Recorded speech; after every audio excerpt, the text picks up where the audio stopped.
What's up, guys? Today we're going to enjoy the legendary Paul Morphy showing us how to play the Italian game the right way, so that you can crush your opponent's quick low, the two knights game, and now he played pawn to d4.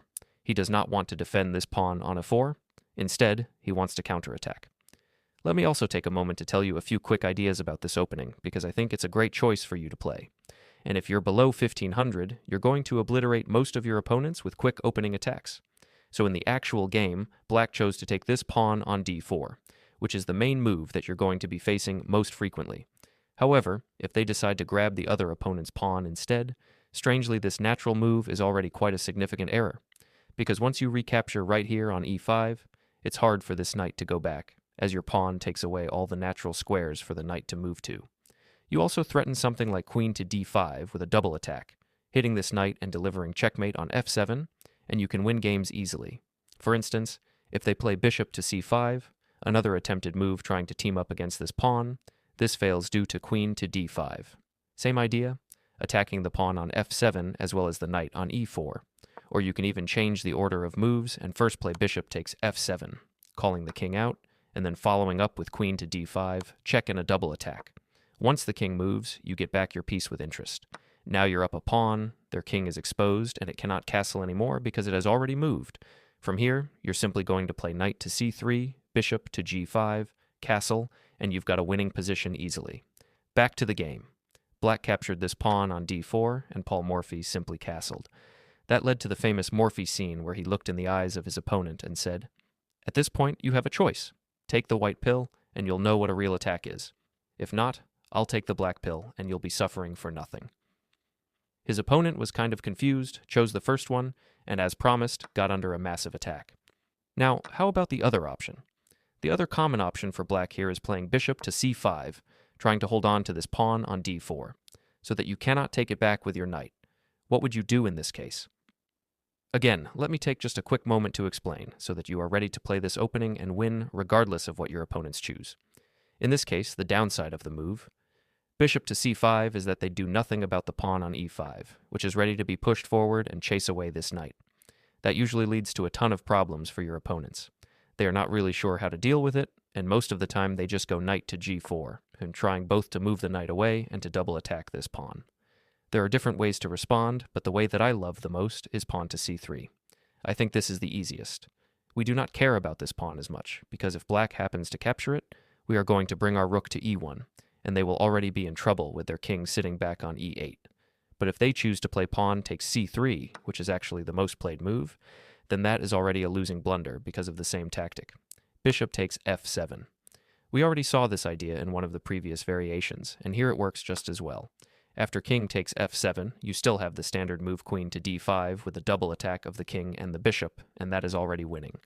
But on top of that, there is another variation, which is even trickier. Knight to g5 check.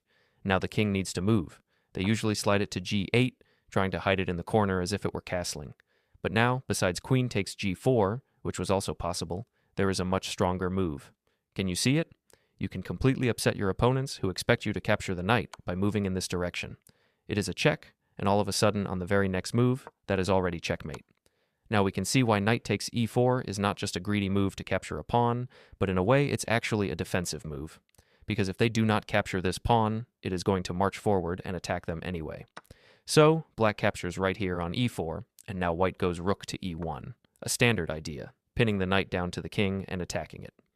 Black replies with pawn to d5, and for a moment it feels like black is doing really well here. They are two pawns up, they guard the knight, and they also attack the bishop on c4. At first glance, it looks like you miscalculated something. However, you strike back and upset black with bishop takes d5. A really beautiful move. You sacrifice the bishop, and then you follow up with yet another brilliant move, knight to c3. At this point, some might say, that's just a book move. Everyone knows it.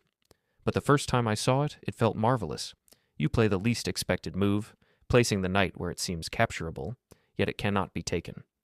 The knight is pinned both ways. The opposing knight cannot capture because it is pinned to the king, and the pawn cannot capture because it is pinned to the queen. So instead, black must move the queen away. Black played queen to h5. Then knight takes e4, and white recaptures the sacrificed piece. Now black has to be careful. They need to block the e-file. In the game, black chose bishop to b6. But in other cases, opponents may try bishop to g4 or bishop to b4, aiming to attack instead. But if they do so, that would be a terrible blunder. You are not going to defend the rook, you are going to exploit the discovered check, as well as the double check with knight to f6. A truly great move that wins the game on the spot. You attack the king, it is a double check, which means the king must move. At the same time, it is also a fork against their queen. But if the king does move, you do not even need to capture the queen, because you already have a sneaky checkmate. Therefore, black really needs to block the e-file, and in the game he played the correct move, bishop to e6. White nevertheless decided to take advantage of the open file and played knight to g5. From here, the knight hits the bishop, but the bishop is also pinned, and with the rook adding pressure to the e-file, black is clearly in trouble. The best option for black would have been to castle, at least bringing the king to safety. Instead, he played the inaccurate move bishop to b4, trying to counterattack the rook and perhaps prepare to castle kingside.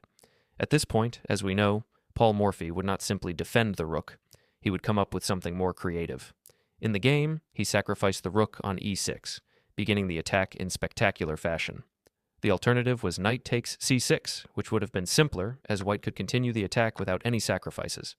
But Morphy's knight was already full of energy, and he refused to retreat. So Morphy went ahead with the rook sacrifice. After knight takes e6, white gained this beautiful octopus knight. It threatened knight takes g7, forking the king and the queen, and also knight takes c7, this time forking the king and the rook. Besides that, the knight also controls two key squares, making it impossible for black to castle either way, a true octopus knight. Black tried queen to f7, both attacking the knight and guarding the pawns. Morphy calmly developed the other knight, defending the piece on a6 and threatening the queen. The queen had to move, and Morphy played queen to e2. It looks mysterious at first, but it carried a clear threat. With the queen lined up on the e-file, the knight could capture either g7 or c7 pawn. For example, knight takes c7, and black's queen would remain pinned to the king. To stop this, black played bishop to d6, but this allowed Morphy to strike with knight to g7 check. The queen still could not move, it was pinned to the king. Black tried king to d7, hoping to activate a rook, but Morphy answered with queen to g4 check. The king stepped to d8, and here Morphy, true to his style, sacrificed the knight. After black captured, Morphy followed with bishop to g5, rapidly completing development.